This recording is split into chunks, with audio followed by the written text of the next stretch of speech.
This is a great tweet here from Rick Stroud. Arians was asked if Tom Brady wanted to come back with another team, if he would accommodate him. Nope. Bad business. Asked about trading Brady and what it would take. 5 number ones. Asked if he thought Tom Brady would come out of retirement. He slammed it shut when I talked to him. I think like a lot of these guys, he likes to have his name out there. Was that a shot? I mean, I don't know if he intended it as one, but it's a shot. But I think Brady's earned the right to not be like a lot of these guys. Hey, Bruce, he won you a Super Bowl. When you see that, what do you mean? Go ahead. No, go ahead. Say what you're going to say. He likes to have his name out there. Does he mean he enjoys people talking about him right now about potentially coming out of retirement? Is that what he's alluding to, you think? Yes, that's exactly what he's saying. But didn't he win? Didn't Tom win Bruce's Super Bowl? No, Bruce said, people don't talk about a lot of the other guys that helped him win a championship. It wasn't just Tom. Bruce said that today. So clearly their relationship fell out of favor, right? And Bruce is, Let me see if I can find that quote. In fairness, they had a really good team. But Bruce, you had a really good team with Jameis Winston. Now, obviously, Tom, and it's not even fair, but let's not act like you're winning a Super Bowl without Tom Brady. You went on the road to Lambeau and won. Give me a fucking break. I'm a Bruce Arians. I think he's a fantastic coach, but to me, there's a balance of I'm all for candid, talk some shit, that guy who's just willing to say whatever. But there's also sometimes with that guy, his ego can get in the way of some of his words. That's a comment where, come on, bro. What are we talking about? He likes to have his name out there. Bruce, like a lot of these guys. He didn't just win you the Super Bowl. He then had you hosting in the second round at home. Bruce Arians, unbelievable ride these last 2 years. I've got to say, Tom got all the credit. A lot of other guys had a hand in the pile. It wasn't all just Tom Brady. I mean, but it kind of was, in the sense that you don't win it without him. Of course, other people helped him win. That's the way these things work. But why? Here's the thing: is whether he's Tom's not taking all the credit. Why is he in the business of trying to denigrate Tom Brady on any level? Because is he trying to throw some weight around? Yeah, I think Tom took away a lot of his shine.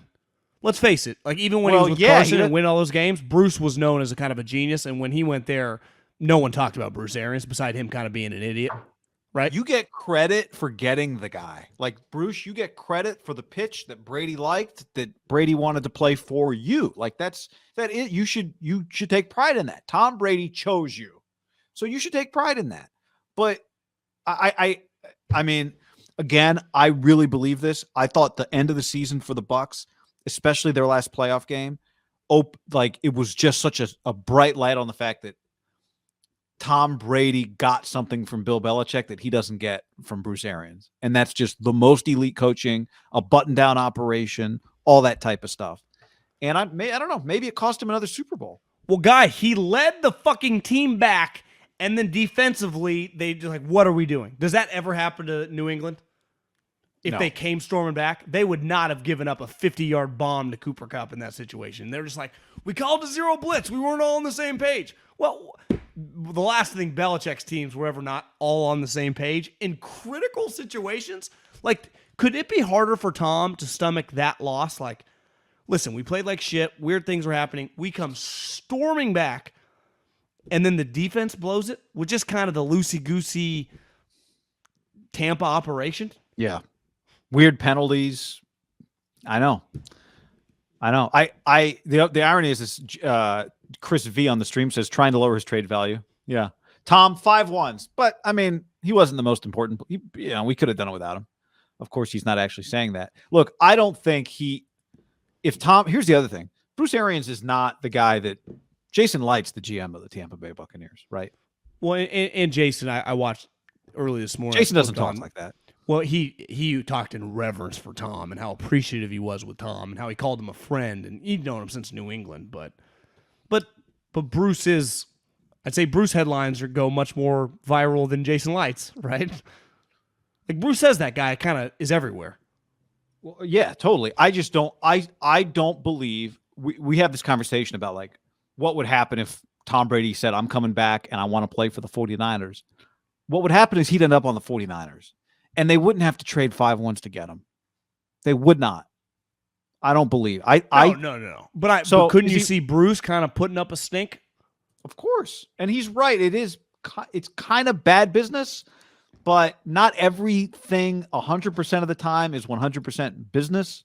And part of having Tom Brady and having Tom move some money around last year, which added a year to his contract, is that you understand when you get into business with Tom, you don't get to then hold Tom hostage if Tom wants to do something else. Do you think Bruce, because I could see this last year when Tom signed the extension and they moved the money around, that he thinks Tom fucked him? Because I bet he told him, like, listen, I got multiple years left in me. Let's go win a couple. Let's try to win a couple more. And then Tom's like, fuck it, I'm out. So now Bruce left with Blaine Gabbert and Kyle Trask. Like, he probably thinks as a coach, I'm screwed. Because his comments on Deshaun Watson, my owner's not going to let me do that. You know, Jimmy Garoppolo makes no sense for what I want to run on offense. I'm in major trouble.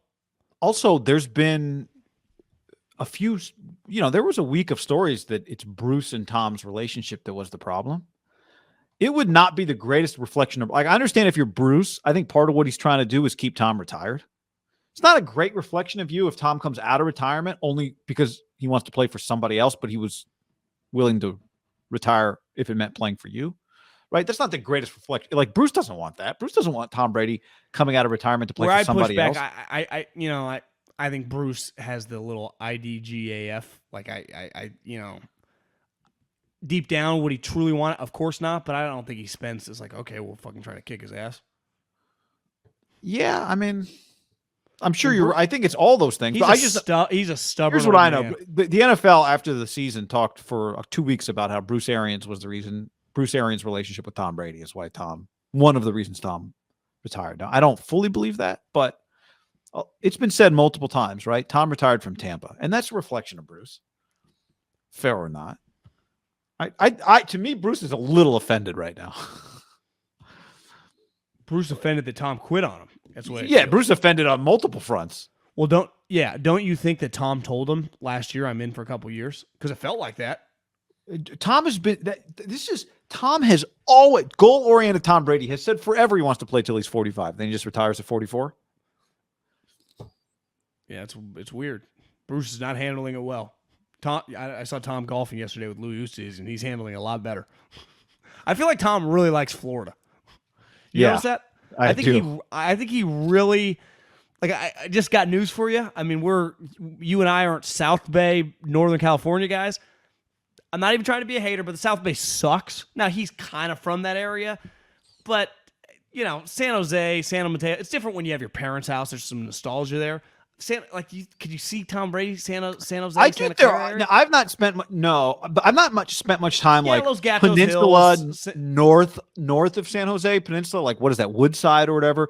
Alex Smith has like a $20 million house he built in one of those areas that are supposed to be incredible. Is that north of Palo Alto? Yeah, north of Palo Alto, up, not on the water, but like up the peninsula, kind of. Could see that. Yeah, I'm with you, though. I think it's part of why Aaron is like, God, look how he's just in the warmth all the time. It's just warm. I mean, I think the cold has to just beat you down, right? If you're in Green Bay or New England all those years. Oh, my God. Josh Allen seems happy. But did you notice the moment his season ends, I think he bought a place in L.A., comes to Los Angeles. Who's that? Josh Allen. Oh, Josh Allen. Yeah. Josh Allen, I just saw was on a boat. Yeah, he's Southern California. Somewhere, but it wasn't like Saint Tropez or something like that. He was just off Coronado. Oh, yeah, Mexico, girlfriend, and then he hangs out Jordan Palmer. Like he's warm, and then he goes to Buffalo. So I don't think look, give him away. Think Brady's out? I think Brady's, I wouldn't say off the table. Not that he was necessarily ever on the table, but it just, unless something tangible comes out from one of the heavy hitters, and I think it would come from this guy named Adam Schefter, who, let's face it, is clear. Just do the math. Tom Brady retirement. People are like, he missed on it. No, he nailed it. Tom just denied it for a couple days, and then he announced. The Jimmy information, what do you think? Adam and Don Year are close. Like, so if there is, Tom Brady is thinking about it, it's going to come from that guy. Yeah. And Darlington will be a package deal. Darlington, and I do wonder, like, if he, I could see him at these deals with like John Rahm and all these golfers. And it's like, Tom, do you already miss it? And he's like, yeah, I do, man. Well, I thought the same thing. I wonder, like, is Tom going to play, like, what do you think it could be in a month? How many rounds of golf could he play? And just go, I don't think I'm ready for this life quite yet. Did you notice in the Wickersham book, he had a line like golf would never fulfill his itch? I did. And I did. He noticed that. because I watched someone had a picture yesterday, like a video of him shot. He like hooked it in the water and like hucked his club. It's when you're bad.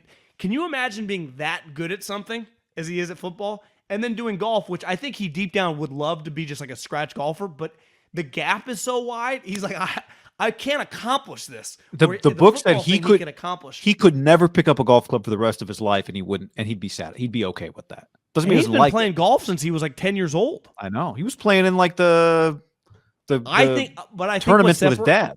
I think what separated it is he got so good at football. And when you're so good at something, and you're a competitive guy, I think he hates sucking. Also, who's he play with? Like, he's like trying to keep it close with Louis Oosthuizen, Like, Tom, go play with some guys that are worse than you. Make you feel better.